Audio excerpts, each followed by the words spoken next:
네, 제 말씀을 읽고 듣는 시간입니다. 성령님이 여러분들과 함께 하셔서 도와주셔서 말씀이 들려지게 하시고 깨닫게 해주시기를 간절히 기도하고 소망합니다. 오늘 함께 읽고 들을 하나님 말씀은 누가복음 2장 25절부터 32절 말씀인데요, 제가 쭉 읽어서 봉독하여 올려드리겠습니다. 예루살렘에 시므온이라 하는 사람이 있으니 이 사람은 의롭고 경건하여 이스라엘의 위로를 기다리는 자라. 성령이 그 위에 계시더라. 그가 주의 그리스도를 보기 전에는 죽지 아니하리라 하는 성령의 지시를 받았더니 성령의 감동으로 성전에 들어가매 마침 부모가 율법의 관례대로 행하고자 하여 그 아기 예수를 데리고 오는지라. 시므온이 아기를 안고 하나님을 찬송하여 이르되, 주제여, 이제는 말씀하신 대로 종을 편안히 놓아 주시는도다. 내 눈이 주의 구원을 보았사오니 이는 만민 앞에 예비하신 것이요 이방을 비추는 빛이요 주의 백성 이스라엘의 영광이니이다 하니. 아멘. 잘 지내셨습니까? 벌써 12월이죠? 그죠? 벌써 올해 끝나가죠? 그죠? 네, 추워지고 있다. 그죠? 와, 2024년이야. 우리 2024년 행복할 거야. 우와 했는데, 와, 벌써 2024년 끝나가고 있어. 벌써 그런 시간이 왔어요. 됐죠? 그죠? 저도 여기 저희 누님 계셔서 좀 그렇긴 하지만 나이가 한 살 먹으니까 정말 하루하루가 빨리 지나간 것 같아요. 그죠? 되게 그런 것 같아요. 이게 작년에 느꼈던 그 하루하루랑 올해 느끼는 하루하루가 너무 달라요. 그래서 우리 옆에 있는 분에게 이렇게 인사하시면 좋겠습니다. 오늘이 청취이다. 인사해볼까요? 시작. 오늘이 청취이다. 그래요. 내일 지나잖아요. 내일 지나면 또 하루 늙어가는 거예요. 내일 지나잖아요. 오늘 있었던 모발이 많이 사라져 있을 수도 있어요. 오늘 소중한 하루예요. 옆에 있는 분들 또 이렇게 인사하시면 좋겠습니다. 오늘을 소중하게 여기자. 너도 소중해. 왜 소리가 점점 작아지죠? 별로 안 소중하시죠? 12월 되니까, 죄송한데 저 욕하는 줄 알았어요. 갑자기 가운데 손가락이 보이는 줄 알았어요. 자, 이제 12월이 되었습니다. 12월 되니까 여러분의 마음이 막 설레시죠? 안 그래도 저희 청소년부 아이들한테 물어봤습니다. 12월 되니까 설레지 않니? 했더니 저기서 크리스마스 이러고 있길래 바로 넘어갔어요. 근데 여러분은 청년들이니까 12월 되니까 좀 설레시죠? 예! 괜히 청년이라 하시기엔 좀 많이 아무래도 이제 시내 나가면은 캐롤송도 들리고, 그죠? 사실 오늘 반별 모임 때, 청소년 반별 모임 때 준비했는데, 혹시 그거 아세요? 세대별로 기억하는 캐롤송이 다른 거 아세요? 혹시 터보에 터보가 불렀던 그 김종욱이 불렀던 그 캐롤송이 있어요. 저는 그걸 기억하거든요. 여러분 기억 못 하시죠? 아신다고요? 예.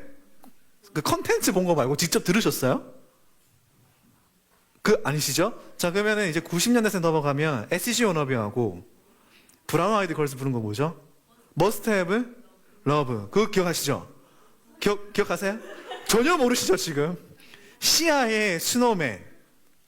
따라라따라따따따따. 그거. 죄송한데 크리스마스 늘 외로우세요? 그 중일자리가, 여기 앉아있던 중일자리가 크리스마스를 뭐 생각하니 했더니 솔크 이라더라고. 중일자리가 12월 되면은 바쁩니다. 지금 이제 우리 윤서가 왔는데 특히 안녕하세요. 일로 오세요. 일로 오세요. 윤서씨. 윤서 일로 오세요. 네, 일로 오세요. 네. 자, 크리스마스 저기 가면 돼요. 네, 저기 가세요. 잘 가요. 네.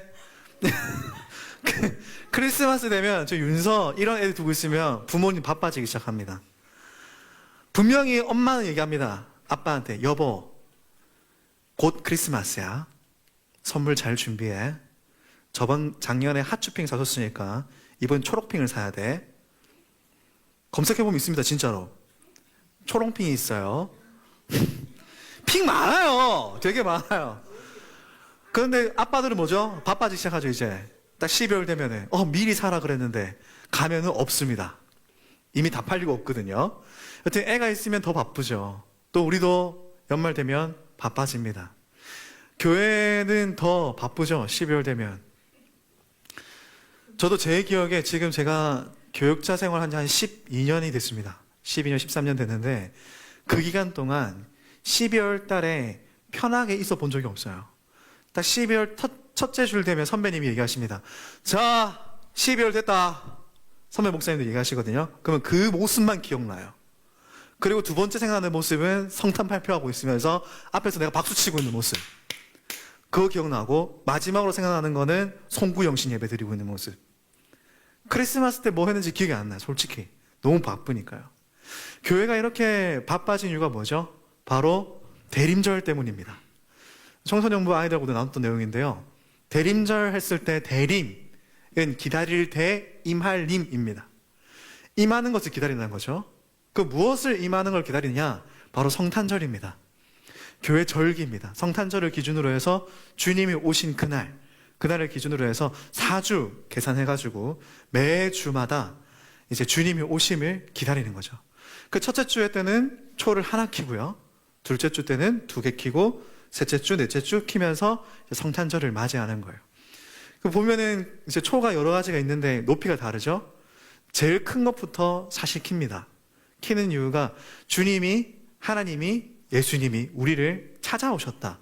개념이 어떻죠? 위에서 아래로 온다는 의미죠. 그래서 제일 큰 것부터 해서 쭉쭉쭉쭉 내려가는 겁니다. 하늘에 계신 우리 아버지께서 예수 그리스도 성육신하여 이 땅에 오심을 표현하기 위해서 이렇게 표현하는 거죠.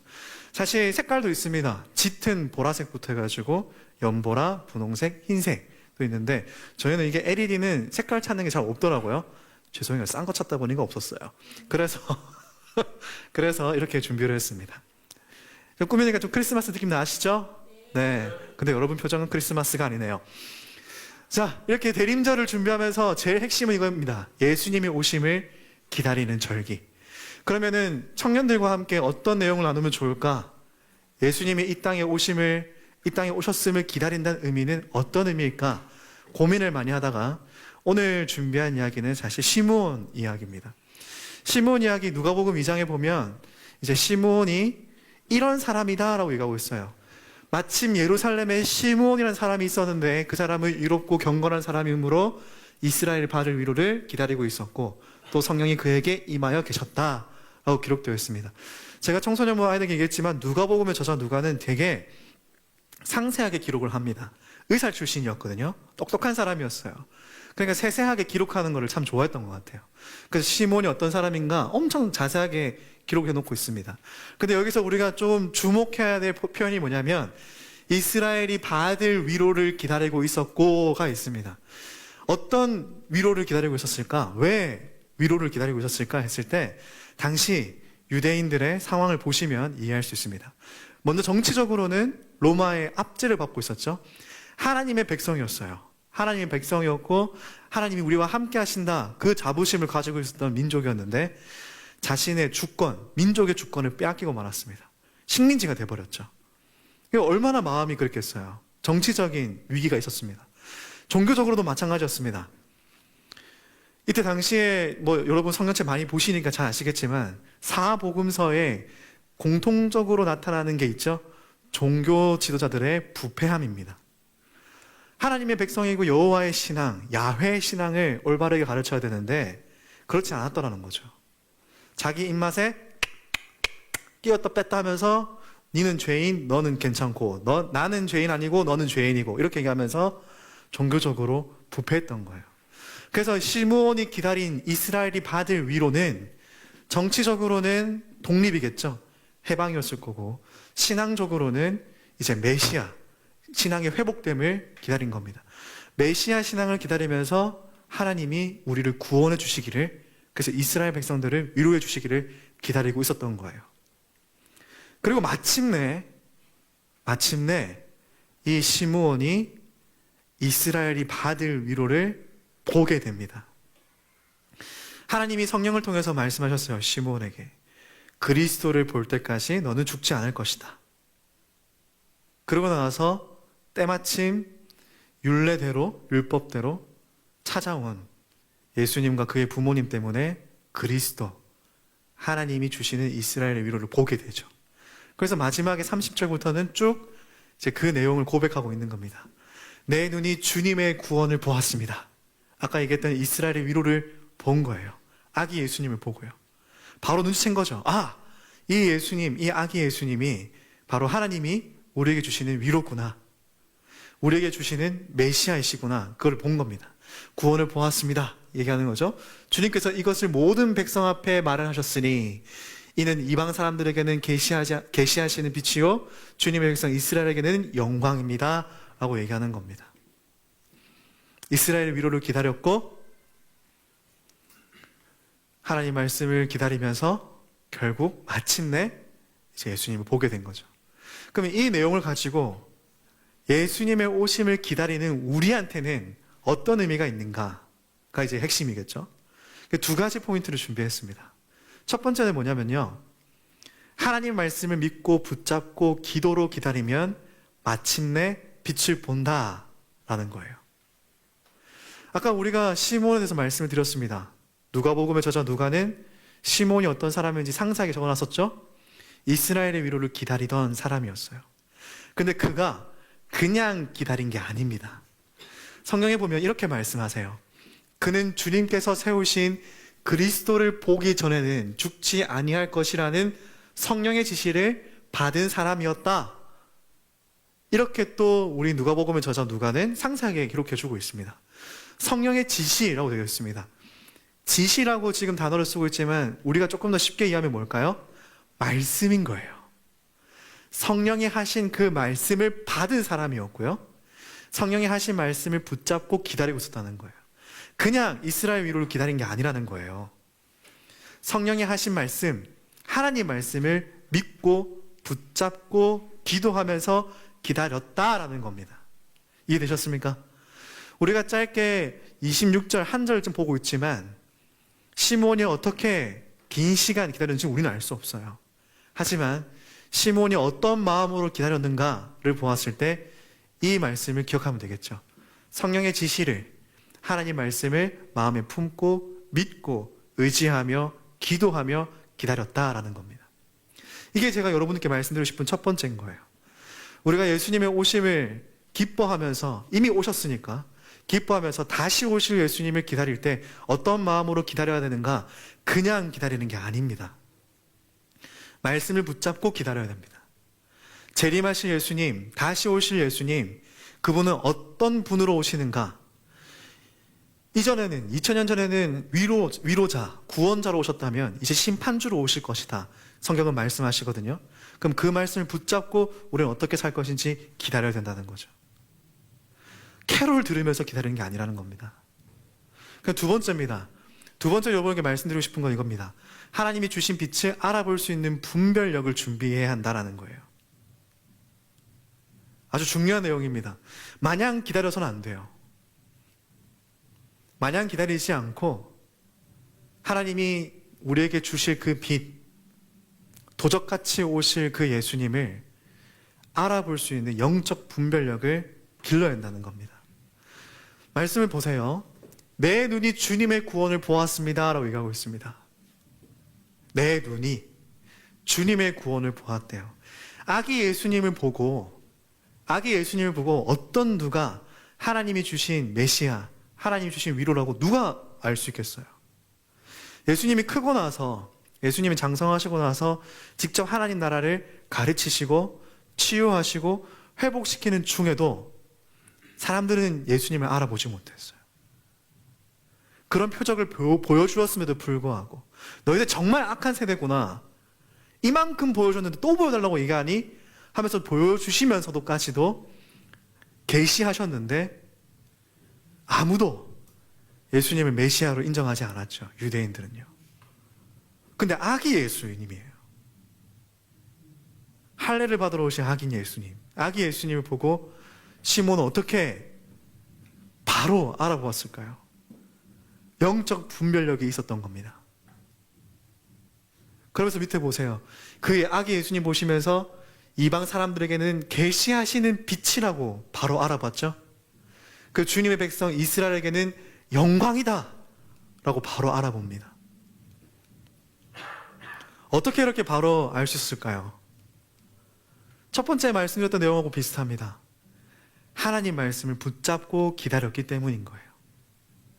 그냥 기다리면 알아볼 수가 없습니다.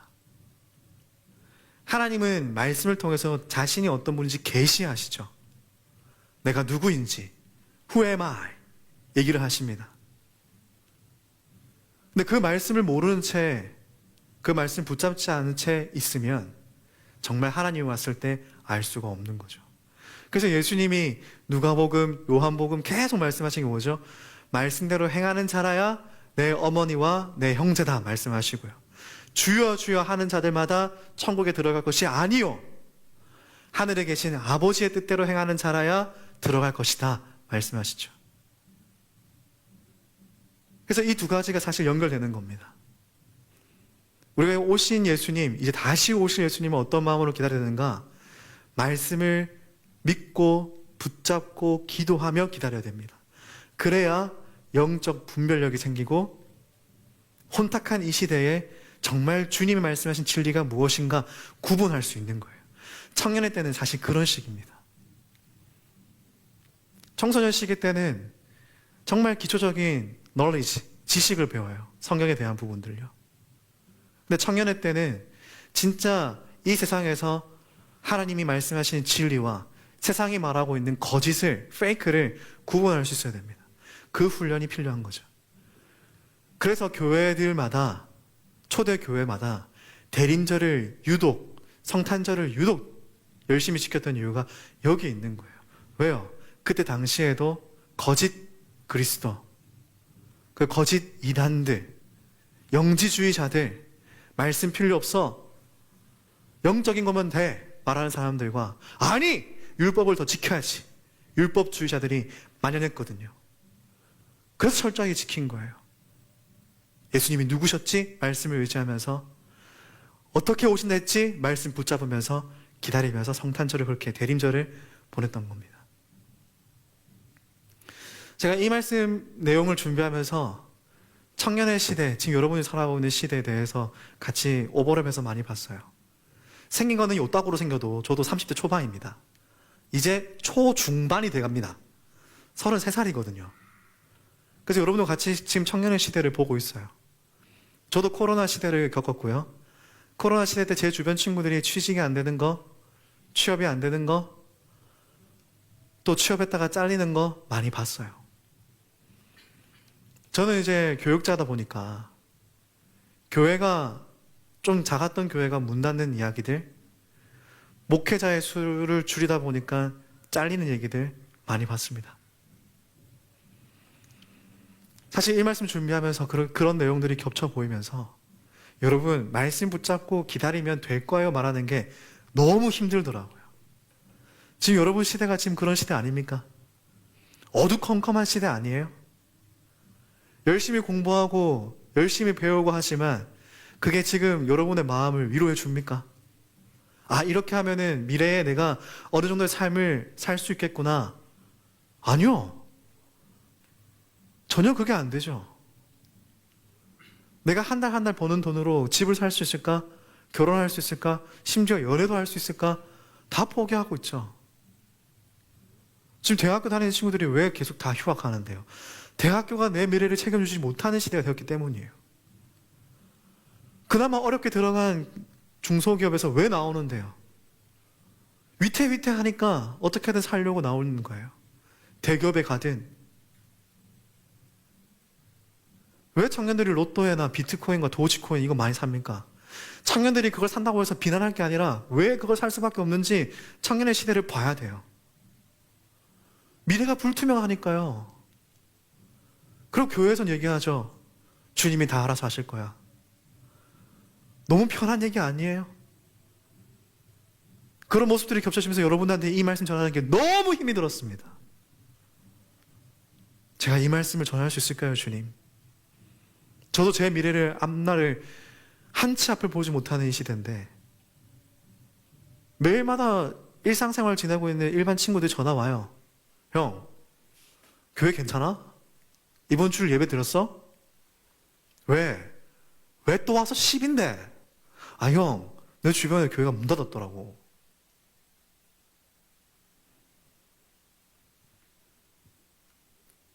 저도 그 삶을 살고 있는 입장에서 여러분 주님이 다 해주실 겁니다 얘기하는 게 너무 양심의 가책이 느껴졌어요.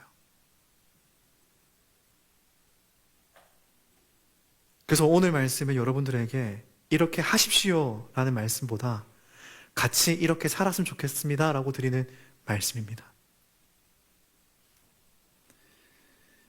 시므온이 살던 그때도 흑암이 가득한 시대였어요.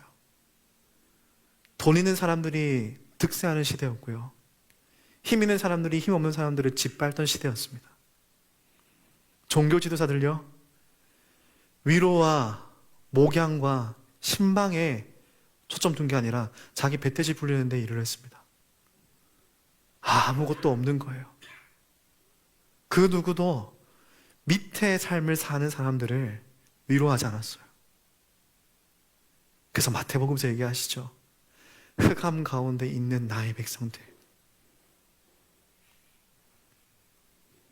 우리 상황과 똑같지 않습니까?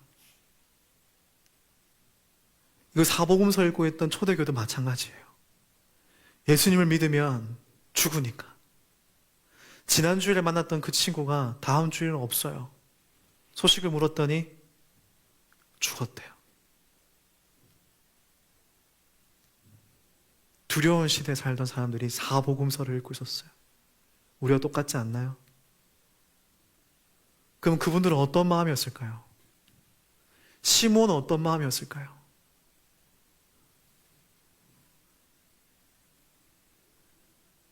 희망이 보이지 않고 소망이 보이지 않더라도 성령이 하신 말씀, 죽음이 내 곁에 있더라도, 불안함이 내 마음을 엄습해 올지라도 사복음서, 주님이 하신 말씀, 그걸 붙잡고 예수님을 기다린 거예요. 어둠을 붙잡는 게 아닙니다, 여러분.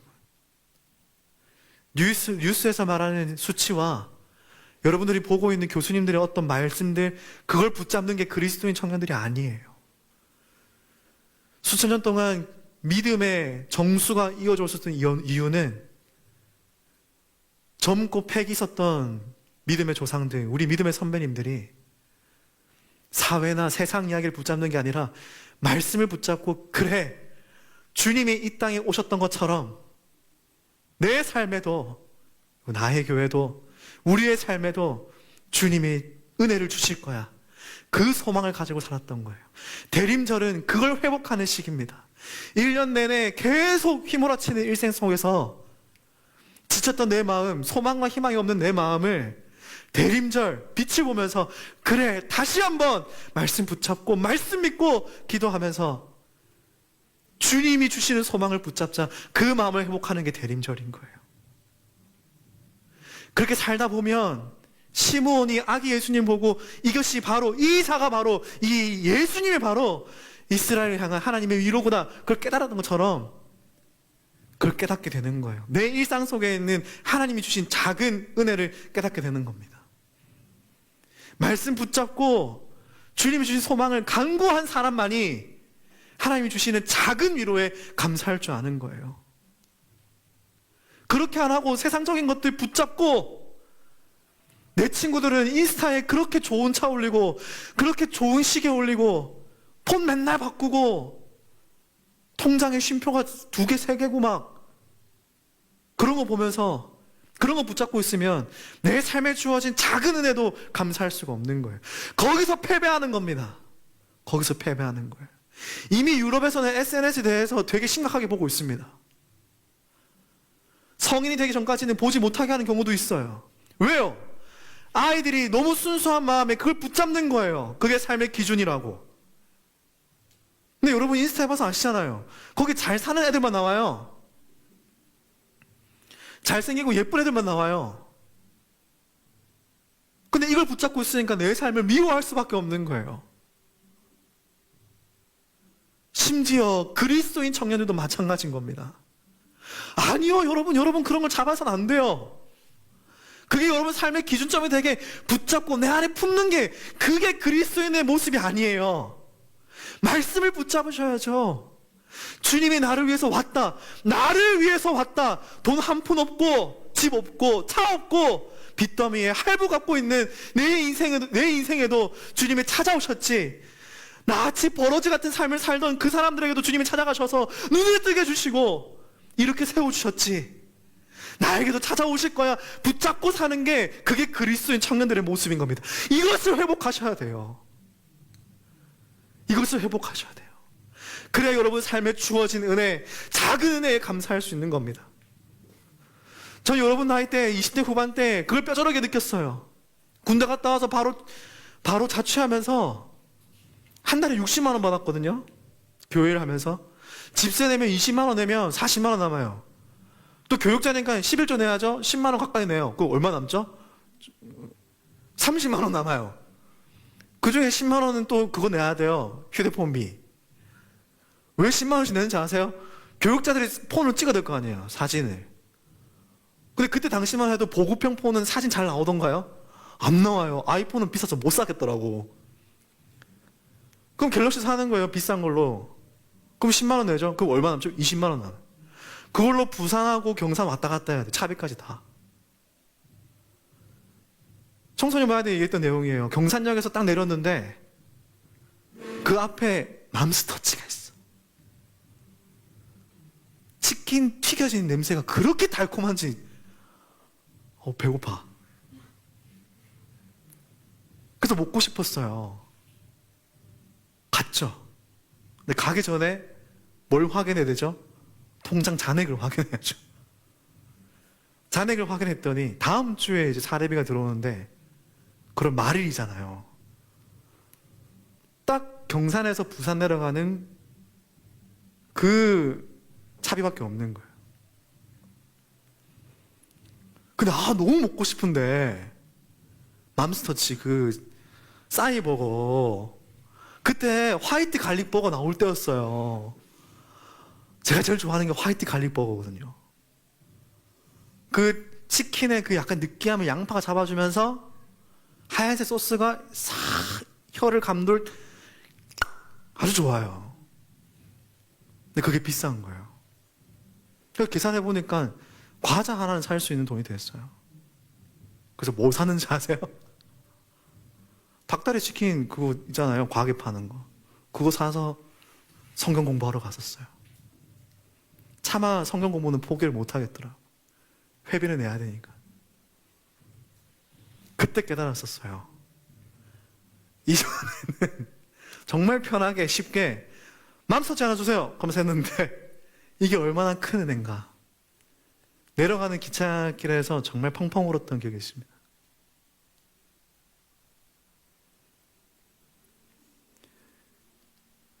여러분, 사회의 구조는 바뀌지 않아요. 내 삶의 자리는 바뀌지 않아요. 근데 여전히 내 삶은 하나님이 주목하세요. 그 여전히 하나님은 작은 은혜를 여러분에게 주세요. 여러분 놓치고 있는 작은 은혜가 어디에 있습니까? 뭔가요? 건강일 수도 있겠죠?